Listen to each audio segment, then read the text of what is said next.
Hey everyone, this is Stephen from Lifetime Wellness. Over the last few years, we've been able to do talks in the community to try and help improve health and well-being. We've done them at different gyms, we've done them in schools, done them in colleges, visited lots of businesses, just to be able to boost the health of the community by using natural means. Now, we're not exactly know-it-all gurus who can tell you exactly how to live your life, and don't carry the body or the success of Dwayne "The Rock" Johnson. However, we are nerds and we love research and science. We like to break it down in a way you might be able to apply it to your life for a healthier and happier future for yourself and your family.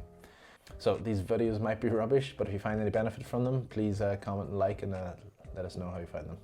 So we're in the middle of January, and at this point of the year, there's three different types of people. So you got one type of person who's set goals and resolutions for the year, and they're sticking hard to them, and they're doing quite well, and they're happy with the progress. The second type of person is someone who's maybe set goals, but has given up already and thought, oh, what's the point? And the third type of person says, why bother have goals at all? We just break them, resolutions are stupid, they become cliche. And I've been one of these three types of people at different times in my life. I think we all have. The thing is, we all have goals, whether we know it or not. Some of us may say we don't, but in the back of our head we have something. Maybe we want to spend a bit more time with our children. Maybe we're aiming towards retirement. Maybe we've got an ache or pain we want to get rid of. Maybe we want to get a new car, change things around. But progress always gives us a bit more drive in life. First thing I'm going to talk today about how we get stuck in what I call the mountain of complacency. Now, in this mountain, we'll draw it here. The goals are at the top, and they can be quite hard to achieve, and it's always a steep climb to get there. And the bottoms are our failures. We all have different concepts of what failure is to us. To Usain Bolt, coming second in the Olympics would have been considered a failure. Whereas for you and I and normal people, that would be a complete pipe dream. We don't tend to go towards these extremes. We don't live in failure if it's too hard for us. We don't live at our peak of goals, but we fall somewhere in between, somewhere referred to as like the comfort zone. So we get halfway up the mountain, we think, you know what, not too hot here, we don't have to climb anymore, let's set up camp. And that's what we do. We burrow deep inside, we get stuck into this comfort zone. We're in this comfort zone, and every now and again we might accidentally take a few steps back down the mountain. And then we realize we take a look in the mirror one day and we go through a crash diet to try and get back up to the comfort zone. And we actually set goals that are higher than our comfort zone. We might say, oh, I gotta lose 4 stone. And what happens is you start to lose weight, you start to feel a bit better about yourself, you get back to the comfort zone and you don't bother aiming any higher than that. And it creates this yo-yo dieting that we go through. Comfort zone is a nice place to be, and it's a nice life. But unfortunately, simply staying in this zone isn't as straightforward as you might think. Time doesn't take any prisoners, and it's catching up on us all. We're all getting older.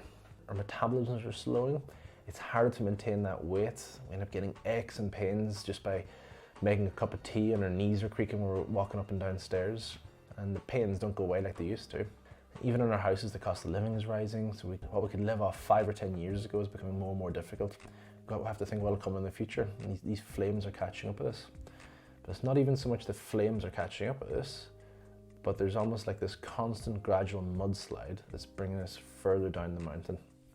Most of the time this mudslide is so slow we won't even notice it until it's too late. And we see this regularly in our clinic. Someone might come in to see us, they might have had low back pain for 3 or 4 weeks. We x-ray their spine, we find degeneration and arthritis that would have taken at least 10 to 20 years to develop, because our bodies are breaking down slowly and we don't even know about it.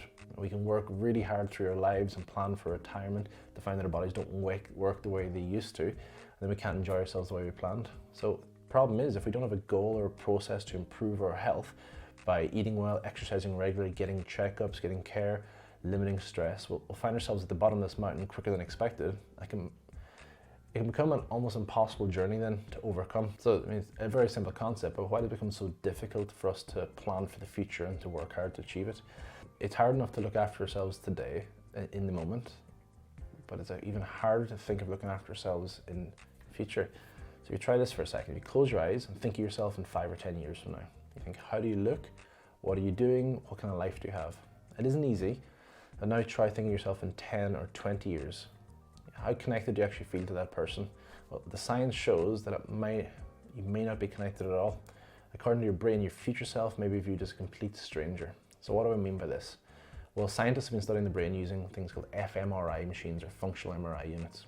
These show activation in the brain in certain areas, and they've been able to map out how different areas in the brain are responsible for different actions and different thoughts.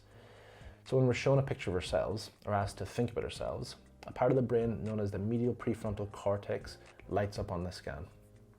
And they've studied this further by blending people's faces in an image like you can do in some apps these days. For example, they could use a picture that's 80% me and 20% George Clooney. My brain should be able to identify myself in that photo. But if it were 80-20 the other way, it may not show up as much, even though myself and George Clooney are so similar. Where it gets interesting for us is when they test our brain when asked to think of ourselves in the future, in 1 year, 5 years, 10 years from now. Well, most people don't activate the medial prefrontal cortex while doing this. Instead, the part of the brain associated with strangers may show up.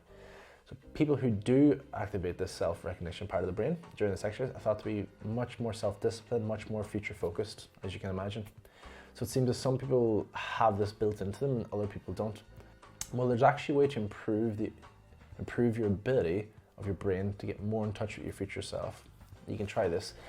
Imagine thinking of yourself in 6 months like we did before.